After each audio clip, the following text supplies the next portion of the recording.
trigger, it's so much better.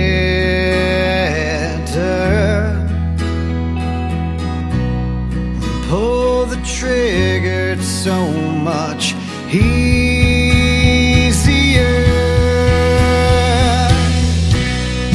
Pull the trigger, it's so much faster.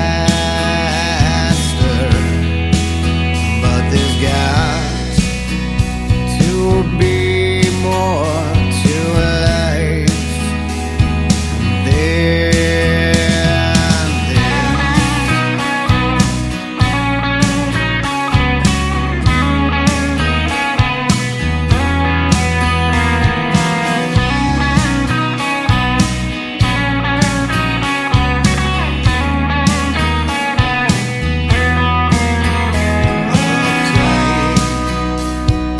Still cold, thinking family, it won't escape reality.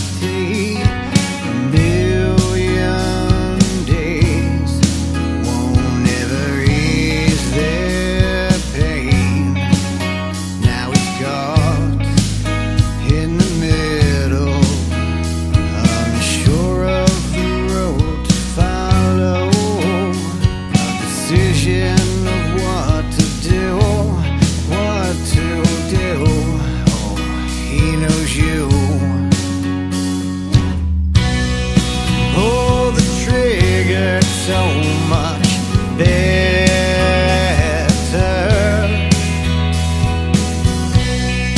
Pull the trigger, so much easier.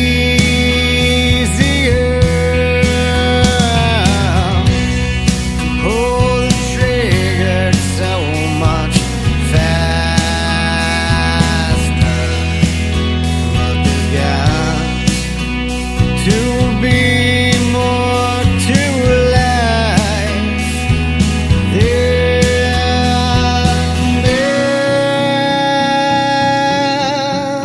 than this.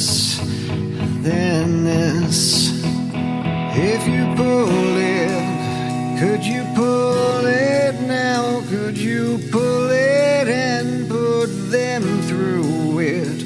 Could you pull it? Could you do it now?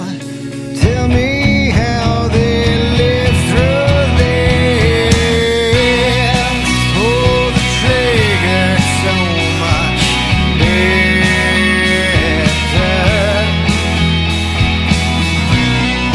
Pull the trigger, so much easier.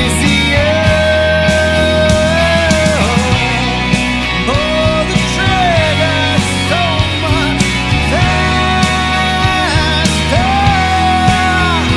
But there's got to be more to life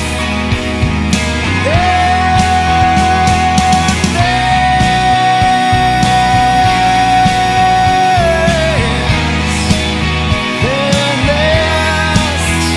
If you pull it, could you pull it? Put them through it. Tell me what they do.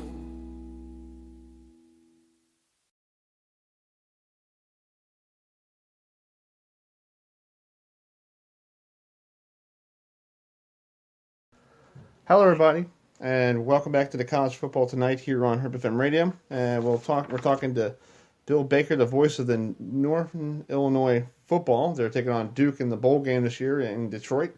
So, Bill, thanks for joining us tonight. Just talk about this season for you guys, the Huskies so far, going to this bowl game against the Blue Devils. Well, I tell you what, Herb, number one, thanks for the the opportunity to talk with you and everything. And NIU had been on a nice string of bowl games, I think 8 straight, and then got bumped out of there last year. They finished with a record of 5-9, had a plus quarterback problem, so it feels good to get back into the postseason, so to speak. And I'll be honest with you, the Mid-American Conference, the bowl that you and I are both going to be in, the Quick Lane Bowl up in Detroit. By the way, bring a jacket. It's chilly in Detroit towards the end of December. But, a lot of nice activities. It's a Super Bowl. You'll enjoy it. But, many times that is a secondary bowl for the Mid-American Conference. And once we became bowl eligible, we started looking at the Sun Belt and CUSA, and we started looking at, some of the other group of 5 conferences that you think you might get matched up with. The Mountain West is another one, for example. So we were a little bit surprised when number 1 was Detroit, and number 2 that we get to play a team out of the ACC in Duke. And for what we've read, I haven't had a chance to do a lot of in-depth research on them, but this appears to be a club, to my way of thinking, that really wanted the postseason. I mean, you guys had to go out and win those last 2 games to get some pretty good competition. Yeah. Just to get 6-6 to have a shot at it, and you got the job done. Yeah, well, they started out 4-0, and then they faced a very good Miami squad at the end of September, and they went on a 4-game losing streak, and then they were in danger of not making a bowl game, and then they finally turned everything around and made it a fantastic end of the year. Indeed, and you look for common opponents, of which there are none, but we do have one little bit of a measuring stick, and that would be Toledo out of our conference, the club that we lost to on the road by 10, and went on to win the Western Division and played in the championship game and everything. But they went down to Miami and got plastered 30 points, or close to it anyways, 50-something to maybe the upper 20s or the low 30s. I don't have a score right in front of me. And it seemed like for a while you played Miami fairly close until they kind of got away from you in the ball game. So, when I just look at it from that standpoint and look at the statistics, and there's no comparison between the ACC and the Mid-American Conference. I mean, the ACC is a Power 5 conference, and you've got names. You don't play them all the time, but you've got Florida State. We played Boston College to open up the season, right? And had a chance to tie it at the end of regulation, but missed a 41-yard field goal and wound up losing it by 3. But there are people in that league that are just the football powerhouses. Duke over the last few years seems to me as though you've really come into your own. And I simply point to the game where you bamboozled Northwestern, and everybody up this way knows Northwestern, right, and what they've been able to do in the Big Ten, and you guys just had it right from the get-go. So this is going to be, I think, a very intriguing matchup when we get to Detroit. Yeah, and Daniel Jones is a good quarterback, and you guys have a decent quarterback as well.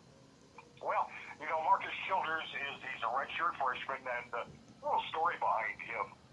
We've had quarterback issues, and we've won a couple of really good quarterbacks. We've had him gone down for the year, and at one point we were down, a couple of times over the past couple of years, we were down to our 4th quarterback.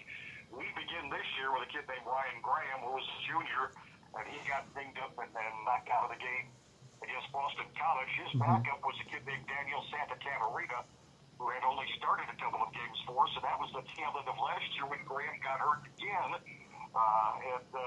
So it was a little bit of a question mark as to who was really going to quarterback this team all the way through spring last year. That they carried over to the fall camp. But Childers was the guy. If you talk to head coach Rod Carey, as a redshirt freshman, so he'd been around the program for a year, and as Carey said in the spring, he says he was guys just in the back of your head. You just can't get him out of your head, and you're hesitant to start a redshirt freshman quarterback when he's never made a start. But it got to the point where all this kid did in practice when he got the opportunities, he pulled the sticks, he pulled the chains on you. Now is he a prolific runner? Because NIU loves the dual threat quarterback, a guy like Jordan Lynch from back around 2013, the Heisman finalist, and no, he's not that good, but he'll run it. He'll make you pay. He'll punish you as a running quarterback. Can he throw the long ball? And I guess the answer there is, well, we all can on occasion, and that's a facet of his game he's working on. But they use the quick outs and the bubble screens and those slants and some of those skinny post patterns across the middle to kind of make him effective. But after Graham went down in game number 1, Santa-Catarina came in, and here's the kid you got to feel for, because this guy, he has a great game against Eastern Illinois. They win the game, as you're supposed to with an FCS opponent. He goes to Nebraska in game number 3, and he beats Nebraska in Lincoln in front of 90,000 people. And, he's on top of the world. Next up is San Diego State. He throws 3 picks. two of those picks. One is at the goal line, midway through the fourth quarter, a drive that could have tied the ball game. Mm-hmm. The other was on, the final desperation drive. So I don't really put much into that. He was winning the ball he had to. Time was running out, yada, yada. Yeah. He just had to get the ball in the air. He comes into, the league with the league opener the following week against Kent State. And after having defeated Nebraska and having a pretty good showing at San Diego State, which at that time San Diego State was rated. He throws a pick early in the game against Kent, and that was almost the last we saw of him. And Graham couldn't go, so here comes Marcus Childers. Ron Carey thought he had to make a statement. He had to make a change. He did. It took Childers a little while to get comfortable. He was better as the season went on, but he's your starting quarterback now, plain and simple. That's it. So it's that's one storyline you have to kind of keep an eye on. Yeah. Well, you guys had a big win this year against Nebraska, right? Indeed. I mean, that was a 21-17 victory, and we've done it before. I mean, this club in 2013, beg your pardon, 2003, went into Tuscaloosa and beat Alabama. Oh, wow. Down there, and people to this day, when I say that, they go, "No, you didn't." Yes, we did. You go back and look it up. Alabama people don't want to admit it, but it actually happened. This team has had success against the Big Ten. Rod Carey, I think, is 4-1 since he's been head coach in the Big Ten. He's beaten Northwestern. He's beaten Iowa. I know he's beaten Purdue, and the rest of them, I'm not sure. I think maybe Purdue twice. I'm not exactly sure there, but we've had our share of victories against the big guys on the big stages with the bright lights. And little did we know after the Nebraska win, because they were 1-1 at the time. Right. And we walked out of there with a victory, feeling pretty good, to be honest with you. We were 2-1 after that. You just take it down to Nebraska. But then Nebraska just fell apart after our game. I don't know if it was because of us or what, but they just went to pieces. And, we know how they ended. Their athletic director and their head coach are both history right now. So Yeah. We play them again in a couple of years. We go back there in 2019, and I do not expect that they'll forget the 2017 game, but we shall see. Well, Bill, I appreciate you joining me tonight, and I hope you and your family have a great holiday season, and hopefully I'll talk to you more before the start of this bowl game. Herb, you got my phone number. Anytime you let me know. Terrific holiday season to you and yours down there. I assume you'll be making the trip up to Detroit, yes or no? I have no idea yet. We're trying to figure out what we're doing. We'll figure it out. I tell you what, if you do, I'll go back to my first piece of advice to you. Bring a nice warm coat. Okay, that works. All right, sir. All right, Bill, thank you so much. That's Bill Baker, the voice of Northern Illinois football. We'll be right back here on HerbFM Radio.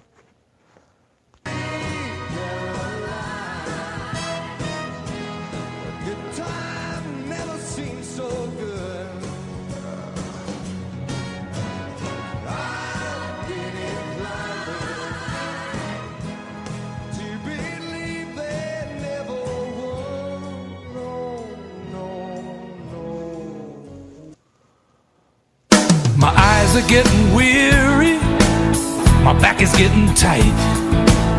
I'm sitting here in traffic on the Queensboro Bridge tonight. But I don't care, cause all I wanna do is cash my check and drive right home to you. Cause baby, all my life I will be driving home to you.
All right, folks, welcome back to the College Football Tonight here on HerbFM Sports Radio.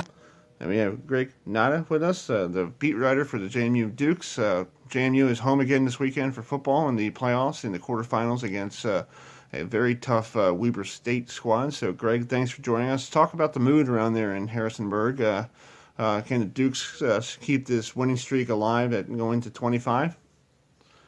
Yeah, I mean, we'll see what happens on Friday night when Weber State comes to town. But, you look at James Madison and what they've done really since Mike Houston arrived in Harrisonburg. And really it's just been win after win after win. The team has won 24 in a row. Overall, they're 26-1 under Houston.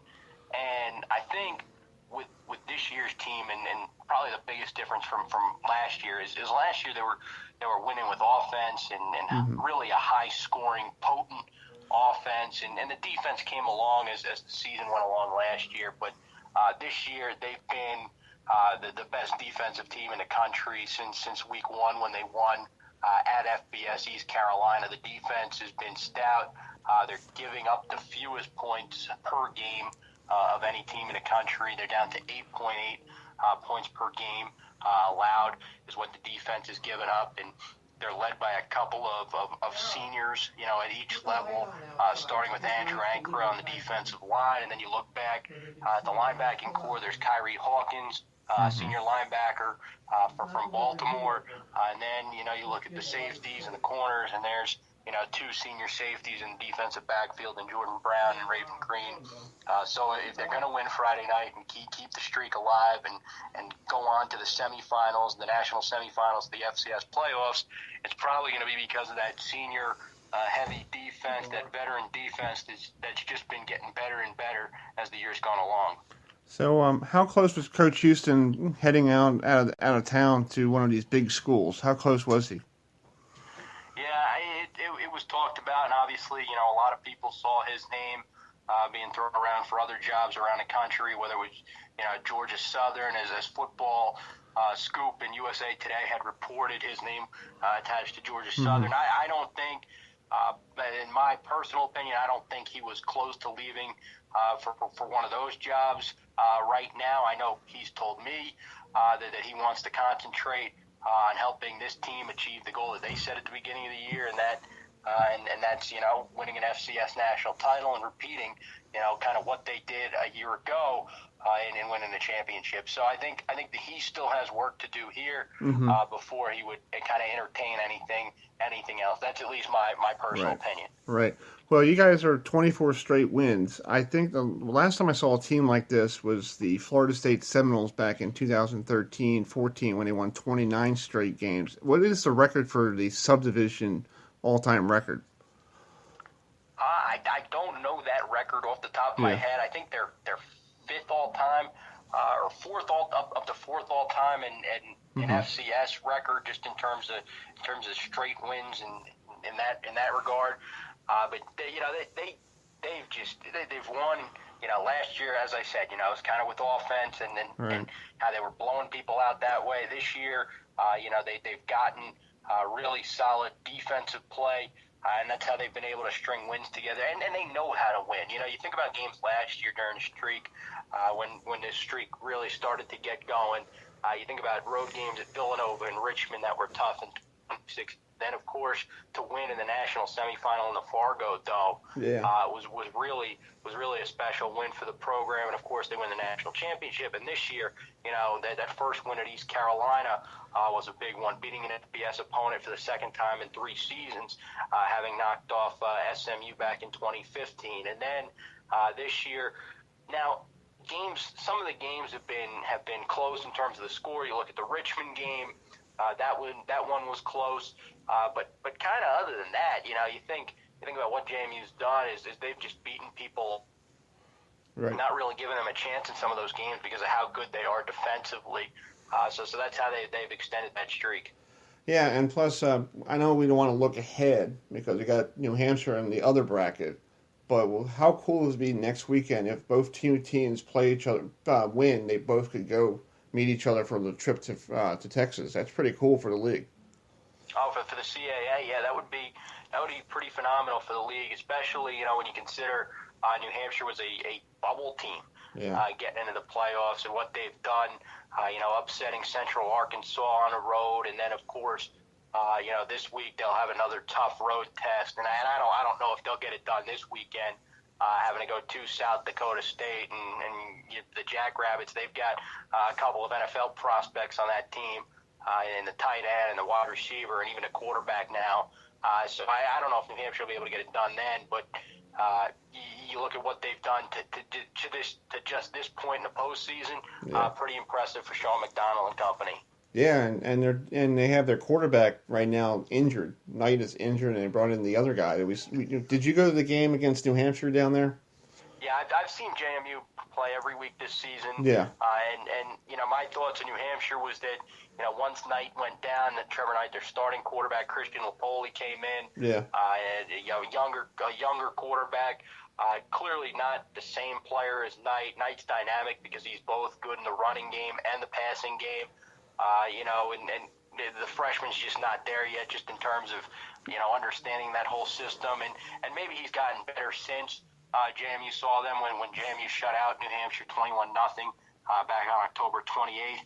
But at that point, when I saw him, it wasn't the same offense without Trevor Knight in there. Yeah. Well, what is the three keys for JMU to pull out this win against a very tough Weber State squad on a Friday night? It's going to be chilly and cold, 20 degrees. That's good weather to make snow there in Macedon. Yeah. Well, we'll see. I think they stopped calling for the snow, so we'll see. But as far as JMU goes, they got to kind of keep what they've been doing. I think that's kind of the if you're asking for three keys, that's number one. And I guess within that, that's playing sound defense. They're going to have to contain Weber State's quarterbacks. Weber State's quarterback, they're going to have to contain him because he's dynamic in both the running game and the passing game. You look at what Weber State does defensively. They're stout up the middle. I think JMU's probably going to have to run the ball a little bit better than they did this past week in the second round win over Stony Brook. But as long as the defense keeps creating turnovers, they were +5 last week with the 5 interceptions against Stony Brook quarterback Joe Carbone. I think they'll be fine. So create turnovers, stop the run, and run the ball a little bit better, and they'll be okay. Brian Shore is terrific. He doesn't make many mistakes. So I think he'll be okay. And then you look at what they have to do against Weber State's offense. That's keep the quarterback in check, keep the tight end in check as well. Andrew Bullard, who's an FCS All-American. I think they keep those two in check. They'll be fine. Well, Greg, I appreciate it. I know you're a busy guy. You got a lot of stuff to do down there. I appreciate you joining me tonight, and I hope you stay warm Friday night. And hopefully I'll make a trip down there next weekend for the semifinal game. Okay, Chris, take care. All right, we'll be right back here on HerbFM Radio. All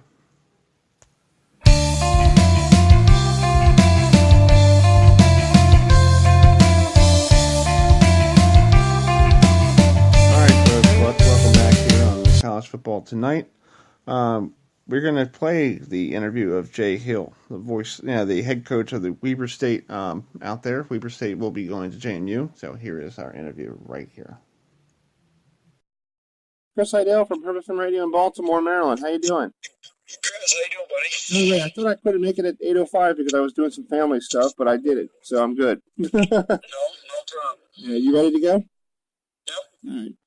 Hello, everybody. I'm here with Jay Hill, the head coach of Weber State, and they're traveling to JMU this weekend, this Friday night, to play the Dukes down there in Harrisonburg in the quarterfinal game of the playoffs. So, Coach Hill, thanks for joining us. Talk about JMU. What do you see on film about that great team down there in Harrisonburg?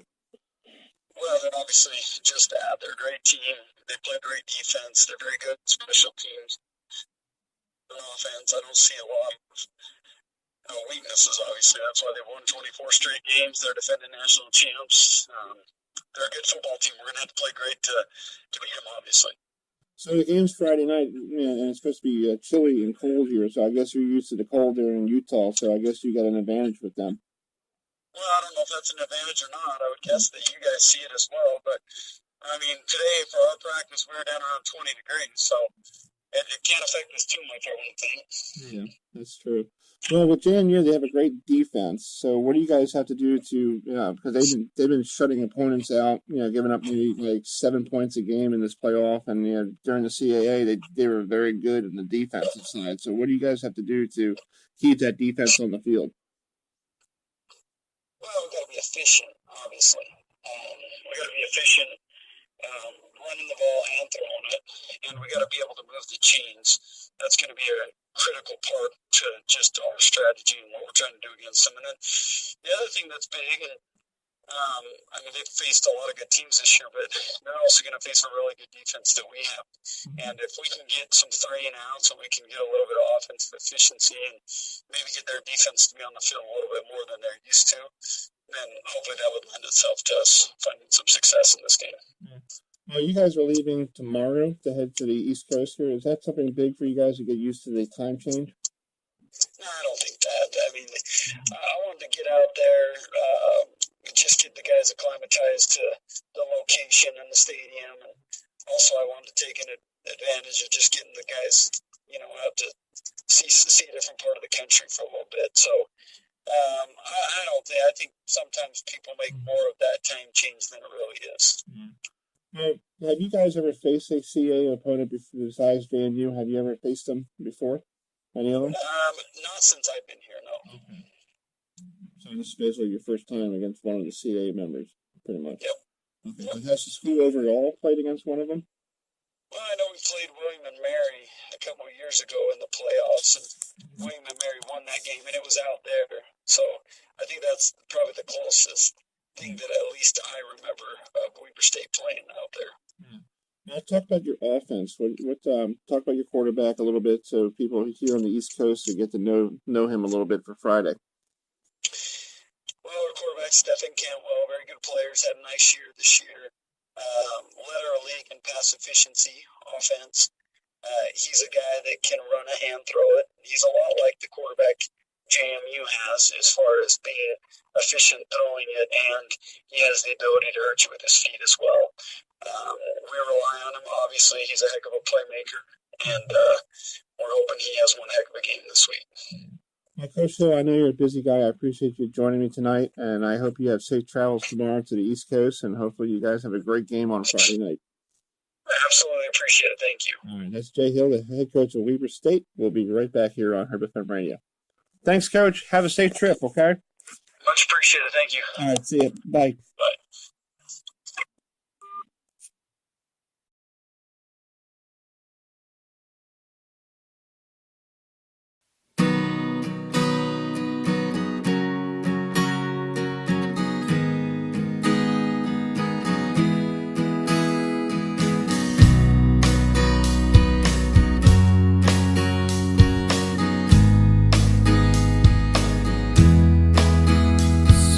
Dark, so cold, lying in an alley, escaping reality. He just can't find how to ease his pain.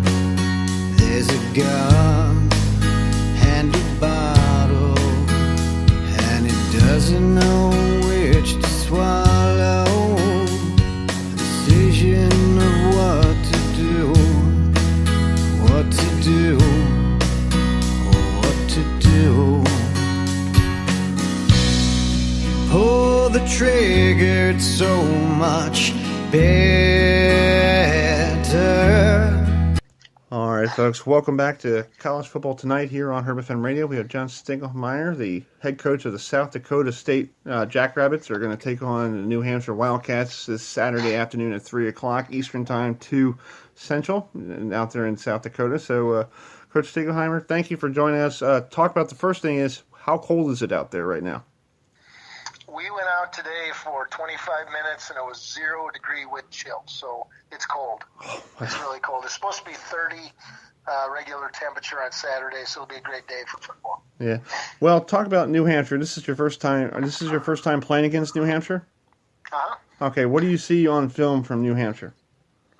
See a good football team. See a football team that offensively does a bunch of stuff, and when you see a team that does that, you always kind of look for mess ups, because of the amount of things you put in a young man's head, and they don't seem to have that happen. So they're great teachers, or their guys obviously have bought in, and defensively, I see a team that likes to take the ball away and likes to play base defense in normal situations. Yeah.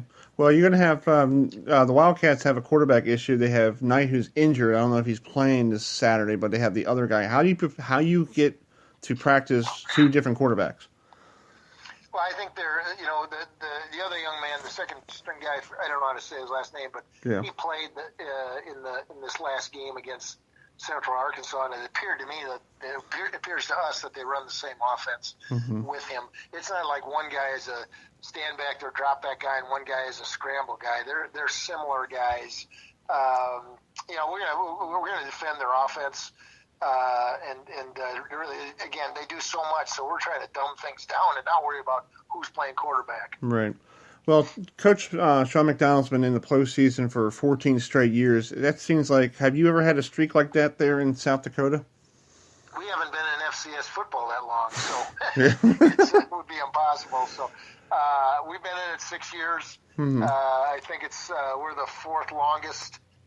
Obviously, great tradition in their program and very respectful of their program. Can't wait to meet Coach and pick his brain a little bit. Well, I heard that I was talking to the Villanova coach this afternoon because Villanova, you played against Villanova last year, and he was telling me that your stadium is the only stadium that is not a dome stadium because everybody else there has a dome in Dakotas and all that stuff. Why you like the outdoors pretty much, right? Well, we just that was the decision by our administration, and it wasn't a budget thing.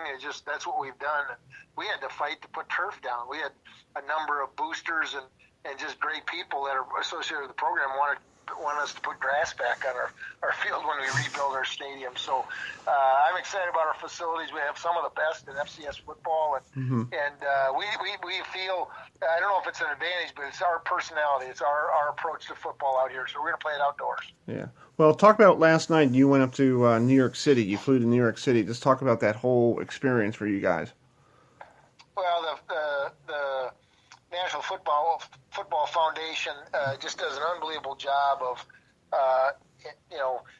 introducing their Hall of Fame, College Football Hall of Fame, and then I was there to support our wide receiver Jake Wieneke, who was nominated for the Campbell Trophy. And if a person loves football and loves who's who in football, and to go to that event is unbelievable.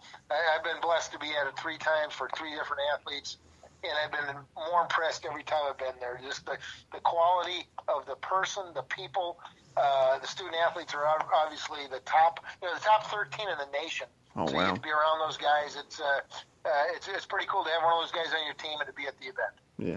Well, one last question. I know a lot of people there probably ask you the 3 keys. Like a lot of these media members like to ask, like, what are the 3 keys for the game for you guys to pull out a win? If you're the analyst of this game, not coaching, what is the 3 keys that South Dakota needs to do, to win?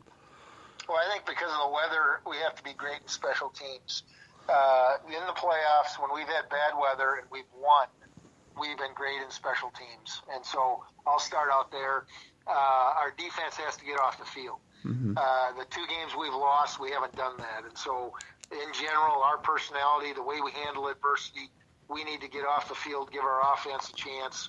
And then offensively, we hit on all cylinders. I think we can be pretty good. We've got some really good players, and our guys work hard. So get off the field on defense, give our offense the ball, and let's play some great special teams. Yeah. Well, Coach Stingheimer, I know you're a busy guy. You just got back from New York, and you had practice. I want to thank you very much for coming on. I know you're a busy guy, and good luck on Saturday. And I'll be watching on my phone here back in Maryland on the ESPN 3 app. Sounds good. Take care. All right. That's Coach John Stingheimer, the head coach of the South Dakota State Jackrabbits. We'll be right back here on HerbFM Radio.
folks. We got a special interview right here on HerbFM Radio. Quentin Dean from Greenbelt, Maryland, who plays for New Hampshire, and New Hampshire is traveling to South Dakota this week to play the Jackrabbits. So, Quentin, thanks for joining us. Let's talk about your season so far. You guys got in as a bubble team, and you guys have been on the road since the home game against Central Connecticut State. So, what do you guys have to do this week to keep the road winning streak alive? I really think we just have to continue doing what we've done thus far this season, and that being like practicing hard how we have been doing. And I feel like at UNH, our culture teaches us that we have to have great practice habits in order to be successful in the games. And I feel like that's what's been so successful for us this season, is the way that we practice and prepare for games. Mm-hmm. Well, you're a kid from Greenbelt, Maryland. So how did New Hampshire get on your radar? In all honesty, when they started recruiting me, I was like, where? What? So it was kind of crazy, but Coach Mack came and found me. And when I came on my official, one thing that I appreciated and to this day still stands with me about Coach Mack is the fact that all these other schools were telling me what I wanted to hear, and they were trying to sell themselves to me. Coach Mack told me about the program, told me about the football team, and then the last thing he said to me is, you've seen our facilities, you've seen everything, I've told you everything. Ultimately, it's up to you to decide what you want to do. And that was the one thing that I respected most about him, was that he wasn't trying to pressure me in the decision, or he wasn't trying to, like, sway me by, like, just talking, you know what I mean? Right. Through my ear, telling me things I wanted to hear. He showed me and said, listen, kid, I want you, we want you, and that was up to you to make the decision. And he was like, and I can tell that he was genuine, he was honest with what he was saying to me. Yeah. Well, let's talk about Coach Mack. He sounds like he's a cool guy. I had him on the beginning of the show, and he seems like a really cool guy to get to know on and off the field. What type of person is he off the field? I know on the field his motor is probably running faster than you guys probably do. Yeah. So on the field, he definitely is like a workhorse, man. He demands excellence, and that's why we've been so successful. That's why we are the team that we are, because Coach Mack doesn't play that stuff, man. When he's on the field, he is he's running around, he's doing everything, he's involved in every period. You know, he's not one of those head coaches that's just going to sit back in the back and let the assistant do the work. Coach Mack is a phenomenal leader. He's always out front. He's always in front, commanding, directing everything. But it's not like he's not one of those guys that just point and tell you, hey, do this, because he's in front of you. He's not the guy. He's the guy that's in front of you, that's going to show you, going to do what he's going to do, and it just expects you to follow him. He's just a great leader on the field. Yeah. Well, I know you're from Greenbelt, around the D.C. area. Are you a baseball fan? No, not really. I don't watch too much baseball. Okay. Well, I know. Do you know that Coach Mack I know him as a good person. I know him. He's a huge Met fan. So yeah. So I don't know if he's in a good kidding mood lately because of the playoffs coming up on Saturday. But ask him a question about the Mets tomorrow in practice, and then ask him about what's his take about the team for next year. Yeah, I got you. Okay, and let me know, and I'll email Mike Murphy, your sports information director, and I'll ask him what the coach say on the phone, because I had Gino Miller, one of your guys on. And I asked Gino the same question about the pitching staff. And Coach Mack, the next week when I got him on the phone, he goes, "Oh, that was you then, huh?" I was like, "Yep." Hey, I'm trying to keep, it's fascinating. He's the only guy that I know that works in New Hampshire, and he's a Met fan. And I said to him, like, "You're in Boston Red Sox territory. Why?" Yeah. Yeah. So just talk about your, what do you want to do after school? So right now I'm in business management. Okay. Master's my 5th semester here. Okay. And what I really want to do is I want to go into casino management. I don't know what it is about this path, but it's something that's kind of stuck with me. I've always loved money and everything, but my whole thing is I'd rather play with your money instead of playing with my own. So I want to go into casino management. Oh, that's great. I don't want to. I don't want you to play with my cash because then you might be. Yeah, but well, Quentin, I know you guys are practicing very hard, and I'll be watching. I'm here in Maryland, so hopefully I can get that game on ESPN3 this weekend, and hopefully I'll root you guys on, and hopefully we'll continue this great run you guys are doing, and maybe next weekend I can see you down in JMU or wherever. Yeah, definitely. All right, that's Quentin Dean, the linebacker from New Hampshire from Greenbelt. We'll be right back here on HerbFM Radio.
I hope he got him for you guys. I hope he did. No. Just feeling him out just yet. We're not to that point yet, so just trying to get a good feel for who he is. Okay. All right, you ready to go? We just do this real quick because I know last year you coached against